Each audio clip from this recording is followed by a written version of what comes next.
अस्सलाम वालेकुम। ईद की रौनकें और खुशियां तो सबके लिए होती हैं, लेकिन कभी सोचा है कि असल खुशी, सच्ची वाली खुशी किस चीज़ में छुपी है? आइए आज एक बहुत प्यारी सी कहानी सुनते हैं और इस सवाल का जवाब ढूंढते हैं।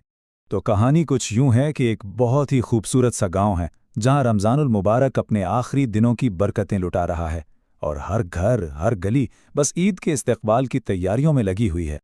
तो सबसे पहले आइए जरा इस त्यौहार के माहौल को महसूस करते हैं। वो कौन सी आवाजें, खुशबुएं और रोशनियां थीं जो इस गांव को इतना खास बना रही थीं। जैसे ही शाम हुई ना, तो गांव का जो बाजार था वो जगमगाती रोशनियों से बिल्कुल नहा गया। हर तरफ रंगीन लाइट्स, कंदीलें, ऐसा लग रहा था जैसे आने वाली ईद की खुशियों का पैगाम दे रही हों।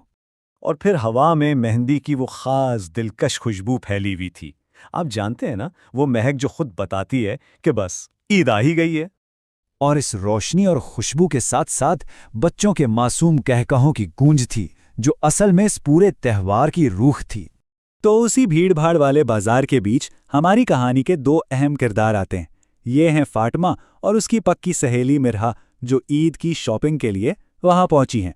बाजार में आते ही मुरहा की नजरें एक दुकान पर ठहर गईं, रंगीन चूड़ियों से भरी हुई, और उन्हें देखते ही वो जोश से बोली। फातिमा भी खुशी खुशी दुकान पर रुक गई, लेकिन जैसे ही वो अपने लिए चूड़ियां चुन रही थी, उसकी नजर एक बच्ची पर पड़ी जो थोड़ा दूर खामोशी से खड़ी थी और हसरत भरी आंखों से बस इन रंगों को देख रही थी। यहाँ ना दो अलग अलग दुनियाएं एक साथ नजर आ रही थीं। एक तरफ फातिमा की खुशी थी जो अपनी पसंद की चूड़ियां खरीद सकती थी, और दूसरी तरफ उस बच्ची की खामोश ख्वाहिश थी जिसकी आंखें सब कुछ कह रही थीं। तभी फातिमा की सहेली मुरहा ने आहिस्ता से कहा, और ये वो लम्हा था जिसने फातिमा के दिल में एक ख्याल जगा दिया।